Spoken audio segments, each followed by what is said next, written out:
Le stade de Yamoussoukro a officiellement été livré aux autorités ivoiriennes ce lundi. Le ministre des Sports et de l'économie sportive a reçu symboliquement les clés de l'infrastructure en début de soirée dans la capitale politique ivoirienne.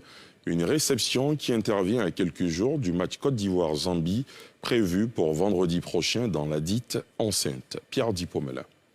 Le stade olympique de Yamoussoukro, flambant neuf, avec ses 20 000 places, homologuées il y a quelques semaines par la FIFA, a été officiellement remis aux autorités ivoiriennes.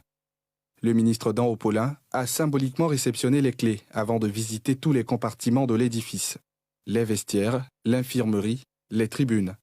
Alors nous sommes heureux que ce stade soit terminé dans les règles de l'art, homologué par la CAF. Nous sommes venus encore pour peaufiner ce qui reste à faire pour que vendredi, lors du match inaugural des éléphants contre la Zambie, nous puissions être heureux, non seulement de la victoire des éléphants, mais surtout heureux d'avoir à donner aux Ivoiriens une infrastructure, la première livrée dans le cadre des infrastructures de la CAN 2023. Les travaux du stade de Yamoussoukro, avec sa charpente métallique, ont été réalisés par le groupe Sogea Satom, Aegis, Baudin Châteauneuf. Le 3 juin prochain, un test grandeur nature avec le match Côte d'Ivoire-Zambie, comptant pour les éliminatoires de la CAN 2023. Justement, cette belle pelouse du stade de Yamoussoukro sera donc inaugurée vendredi dans le cadre de la première journée des éliminatoires de la Coupe d'Afrique des Nations 2023.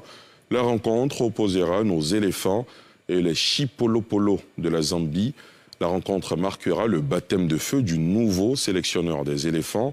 Jean-Louis Gasset et ses poulains ont d'ailleurs entamé leur préparation ce lundi. Salif Yalekoué. La Côte d'Ivoire reçoit vendredi à Yamoussoukro la Zambie dans le cadre des éliminatoires de la Coupe d'Afrique des Nations CAN 2023. Un retour devant le public ivoirien après une longue pause en raison de l'absence de stade homologué. Les pachydermes, sous la houlette de leur tout nouveau coach Jean-Louis Gasset, ont entamé leur regroupement ce lundi à Solbeni, le temple de la SEC d'Abidjan. Pour cette échéance, 25 éléphants ont été convoqués, avec des cadres de l'équipe nationale comme Serge Aurier, le champion d'Italie avec le Milan AC Franck Kessié, le récent vainqueur de la Coupe de Turquie Max-Alain Gradel et Eric Bailly. Sur cette liste figurent également deux locaux, notamment le gardien Abdul Karim Cissé et l'attaquant Karim Konaté, tous deux de la SEC d'Abidjan. Selon le programme de la Fédération ivoirienne de football, un entraînement sera ouvert mercredi à la presse à Solbeni. Le lendemain, cette fois à Yamoussoukro, l'entraînement se fera en présence des hommes de médias, précédé d'une conférence de presse. Dans le cadre de la deuxième journée des éliminatoires de la CAN Côte d'Ivoire 2023, les éléphants seront opposés aux crocodiles du Lesotho le 9 juin prochain à Soweto, en Afrique du Sud. Des matchs de préparation pour la Côte d'Ivoire, déjà qualifiés pour cette CAN à domicile en 2023.